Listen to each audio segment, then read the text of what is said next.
Article 21 ये कहता है कि शिक्षा हर बच्चे का मूल अधिकार है, पर क्या टूटी छतें और गंदा पानी इस अधिकार का अपमान नहीं कर रही हैं? इंडिया अपने एजुकेशन सिस्टम पर लगभग 13,000 करोड़ से भी ज्यादा पैसे खर्च करता है, लेकिन आउटकम्स उतने बराबर नहीं आ पाते, उतने अच्छे नहीं आ पाते हैं। लेकिन वहीं अगर चाइना की बात किया जाए तो चाइना अपने एजुकेशन पे बच्चों पर अपने बच्चों पर लगभग 906 बिलियन डॉलर्स तक का खर्च करता है, और उसका रिजल्ट आज चाइना दुनिया का मैन्युफैक्चरिंग हब बना हुआ है। वहीं अगर यूएसए की बात करें तो वो अपने बच्चों पर लगभग 15,000 से लेके 75,000 डॉलर तक के पैसे खर्च करता है पर स्टूडेंट, और तब जाके आज यूएसए के पास एक स्टैंड है। यूएसए के टोटल खर्चों को अगर उनके बच्चों पर जोड़ा जाए तो वो लगभग 1 ट्रिलियन डॉलर है। अगर वो 1 ट्रिलियन डॉलर किसी भी ओईसीडी कंट्री कंट्री के खर्चों से भी ज्यादा है। लेकिन इन दोनों देशों के बच्चे 20-20 ट्रिलियन डॉलर की इकोनॉमी खड़ी करते हैं, और हमारे देश के बच्चे हमारे एक्सपेंडिचर में जो एजुकेशन पे होता है और उसके रिजल्ट्स में इतनी बड़ी दूरी कैसे आ गए, हम लोग इतना पीछे कैसे रहेगा अमेरिका और चाइना से। तो भारत भी अपने बच्चों पर हजारों करोड़ रुपए खर्च करता है, जैसे कि स्कॉलरशिप, छात्रवृत्ति, बैग्स, उनकी किताबें, इन सब चीजों पर पैसे लगाता है। यहाँ तक कि बड़ी बड़ी योजनाएं तक लॉन्च करता है, जैसे कि समग्र शिक्षा योजना, पीएम पोषण योजना। इन दोनों योजनाओं का सबसे सबसे ज्यादा टारगेट यही होता है कि किसी भी तरीके से बच्चों को हाई क्वालिटी एजुकेशन और उनको बेटर न्यूट्रिशन दिया जा सके। लेकिन डेटा तो कुछ और ही कहानी बताते हैं। 5 सेंट्रल स्कूल स्कीमों के लिए 65,660 करोड़ रुपए एलोकेट हुए, लेकिन उनमें से सिर्फ आधा ही पैसे खर्च हो पाए, यानी 32,000 करोड़ ही पैसे उन पर खर्च किए गए, जो जो साफ साफ बताता है सिर्फ 50% ही यूजर इससे योजनाओं पर असर पड़ सकता है।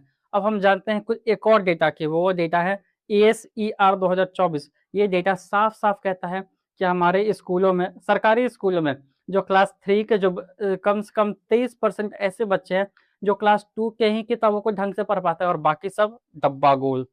नेक्स्ट आता है हमारा टीचर्स का शॉर्टेज। हमारे देश में टीचर का शॉर्टेज बहुत ज्यादा है, इनमें बहुत सारे टीचर्स और चाहिए हमें और सुधार करने के लिए एजुकेशन में। तीसरा नंबर पे आता है हमारा इंफ्रास्ट्रक्चर गैप। हमारे देश के लगभग 90% स्कूलों में बेसिक एमेनिटीज जैसे कि इलेक्ट्रिसिटी, वाटर, टॉयलेट, ये सब अवेलेबल है। लेकिन जो बचे हुए जो 10% है, जो 1.5 लाख स्कूल्स हैं, उनमें बेसिक इलेक्ट्रिसिटी और फंक्शनल डिजिटल टूल्स अभी भी अनअवेलेबल हैं, जिसके कारण हमारे देश को नुकसान तो हो ही रहा है, लेकिन हमें कभी पता नहीं चल रहा है।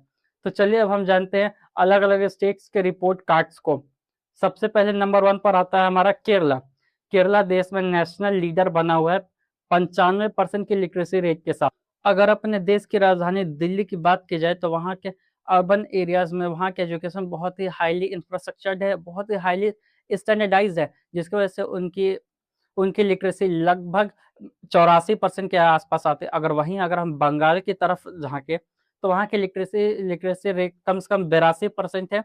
और 2023 से लेकर 2024 के बीच में जो पीएम पोषण फंड के अंतर्गत जो पैसे आते हैं वो उन्हें नहीं मिल पाए, जिसके वजह से हजारों लाखों बच्चों को मिड डे मील नहीं मिल पाया। जब हम बात करते हैं तमिलनाडु और केरला की, ये दोनों स्टेट्स तमिलनाडु और केरला की ये दोनों स्टेट्स भारत के सबसे टॉप लिटरेट और इलाइट स्टेट्स हैं। अगर इनके हालात जाने तो यहाँ पे लगभग 2024 से लेकर 2025 के बीच में इनके फंड्स तो एक्सेप्ट हो गए थे, लेकिन एडमिनिस्ट्रेटिव इश्यूज के कारण इनके फंड्स इनके पास पहुंच नहीं पाए। ये bureaucracy kills their own success. जब इतने बड़े बड़े टॉप स्टेट्स के ये हालात हैं, तो उन गाँव का क्या हालात होगा जिनके तो हम लोग नाम भी नहीं जानते हैं। गुजरात के गुजरात ने 11,000 टीचर्स की वैकेंसी के सीट्स का अनाउंसमेंट किया था, वो जो प्राइमरी स्कूल के टीचर्स के लिए अनाउंसमेंट किया था, जिनमें से 2024 में 5,000, 2026 में 6,000, ये दोनों मिलाकर के हो जाएंगे 11,000। ये बहुत ही अच्छा स्टेप है, लेकिन थोड़ी सी देरी हो गई। देरी कैसे हो गई, तो चलिए हम लोग जानते हैं कि अगर अगर 11,000 सीट्स वैकेंट थे, इसका मतलब कि हजारों क्लासरूम्स या तो मैनेज तरीके से चलाए जा रहे थे, या तो वो टीचर लेस थे। कैसे करेंगे हम लोग चाइना से कंपटीशन? अगर ऐसी रफ्तार रही तो कैसे होगा? पर इस वीडियो में अब हम लोग ब्लेम शिफ्टिंग नहीं करेंगे, पहले चीजों को समझने की कोशिश करेंगे स्टेप बाय स्टेप कि आखिर ऐसा कौन सा फ्लॉ है जो हमारे एजुकेशन को बहुत आगे जाने से रोक रहा है। तो मैं आपसे 5 सवाल पूछूंगा, उन 5 सवाल के जवाब भी मैं ही दूंगा। सबसे पहला सवाल, हमारे देश में इतना ज़्यादा बजट एलोकेट होता है एजुकेशन के लिए, लेकिन आउटकम्स इतना पुअर क्यों है? इसका जवाब है, या तो आधे पैसे खर्च हो पाते होंगे, और या तो पूरे पैसे ढंग से उसको इस्तेमाल नहीं किया जाता है। दूसरा सवाल, आधे पैसे क्यों खर्च हो पाते हैं? इस सवाल का जवाब ये है, स्टेक्स प्रपोजल्स टाइम पर सबमिट नहीं करते हैं, जिसके वजह से सेंटर को फंड रिलीज करने में डिले हो जाती है। उसी के तरीके से हमारा आ जाता है तीसरा सवाल। तीसरा सवाल कहता है कि स्टेक्स प्रपोजल टाइम पर सबमिट क्यों नहीं करते हैं? इसका जवाब ये हुआ है कि स्टेक्स और उनकी ब्यूरोक्रेसी, इन दोनों की कैपेसिटी लिमिटेड है। ये लोग स्टेक्स और ब्यूरोक्रेसी ये सब सारे काम एक साथ एक ही समय पर नहीं कर सकते हैं, और ऐसा करना इम्पॉसिबल है, और गलती करने पर उनकी कोई सजा भी नहीं। हमारा चौथा सवाल, गलती करने पर कोई सजा क्यों नहीं है? तो हमारा सारा ध्यान होता है how many budgets allocated for this thing, for that thing, कितना मनी उसमें स्पेंड किया गया, लेकिन इस पर नहीं कि एक बच्चे पर कितना इफेक्ट हुआ उस पैसे का, एक बच्चा कितना सीख गया, उसकी लर्निंग कैपेसिटी कितनी बढ़ी, इन पर हमारा ध्यान नहीं होता है। उसी पांचवा सवाल ये कहता है कि हम लोग गलत चीजों को ही क्यों नापते हैं, सही चीजों को क्यों नहीं नाप रहे हैं?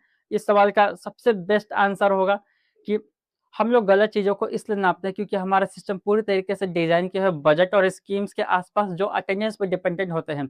अगर अटेंडेंस में और भी ज्यादा डेटा दिया जाए तो उसके हिसाब से और भी अच्छा खासा किया जा सकता है।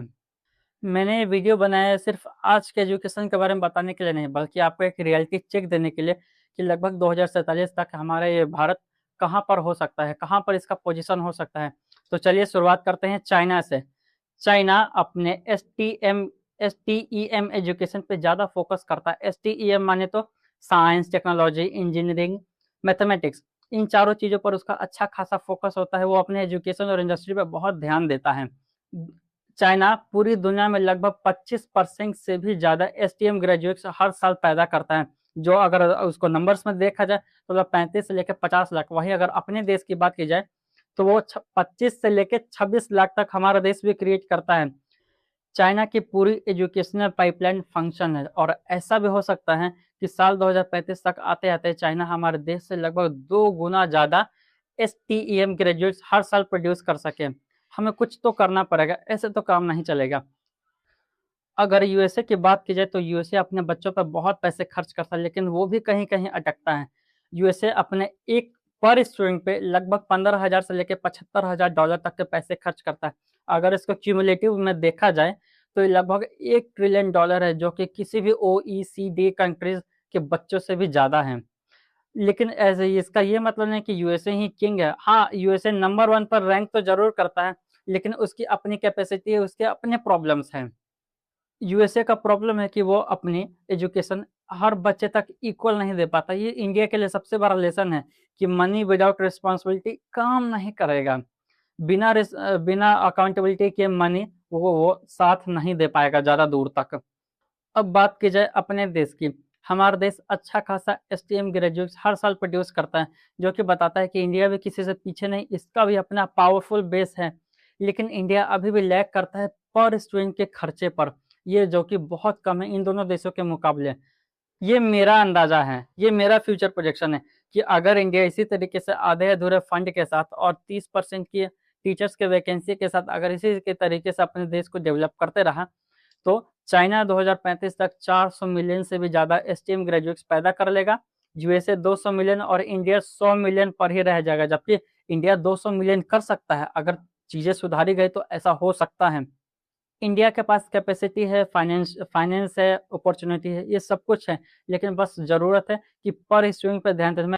मैं बार बार उस एक बच्चे के पीछे क्यों पड़ा, मैं बार बार इसलिए कह रहा हूँ क्योंकि अगर एक बच्चा नहीं सुधरेगा तो फिर बाकी के बच्चे भी नहीं सुधर पाएंगे। सुधरने कहने का मतलब है कि उनकी एजुकेशन कैपेबिलिटी और बेटर हो जाना। क्या बेहतर किया जा सकता है? सबसे पहला solution number 1, student centric funding.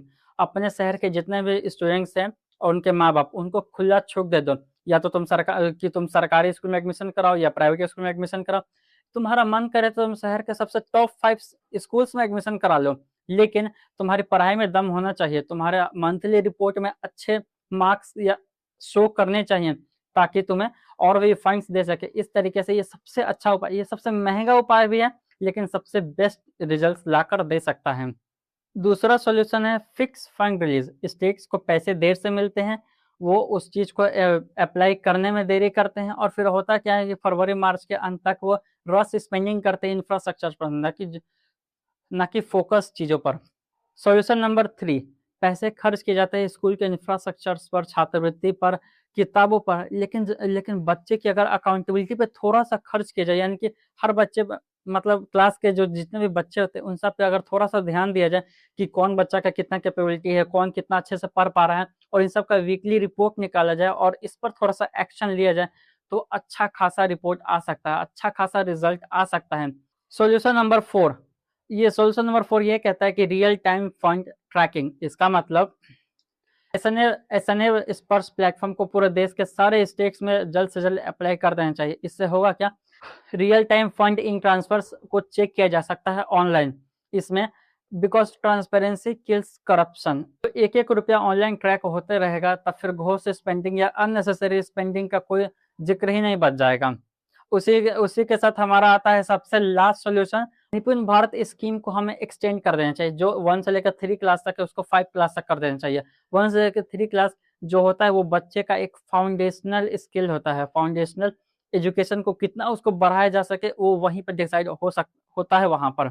Bharat में करंट सिचुएशन की बात की जाए तो निपुण भारत स्कीम लगभग 1 से लेकर 3 साल, क्लास 1 से लेकर क्लास 3 तक का ही है, जिसका बजट लगभग 2500 करोड़ है। अगर उसको 5 तक कर दिया जाए तो अच्छा खासा उसमें भी हमें रिजल्ट्स देखने को मिल सकते हैं। हर देश के पास अपनी कैपेसिटी है, अपनी प्रॉब्लम होती है, और अपने सॉल्यूशंस भी होते हैं, और अपने ताकत भी होती है। इसी इसी के साथ चाइना ने अपनी चीज़ों को अपने आप पे अप्लाई किया, यूएसए ने किया, अब इंडिया की बारी है। अगर आपको मेरा वीडियो पसंद आए तो आप अपने किसी लोकल एमएलए को मेरा वीडियो जरूर टैग करें, ताकि वो निपुण Bharat scheme, student centric funding चीज़ों को और भी फास्टेस्ट एम्पलीफाई कर सके। Thank you.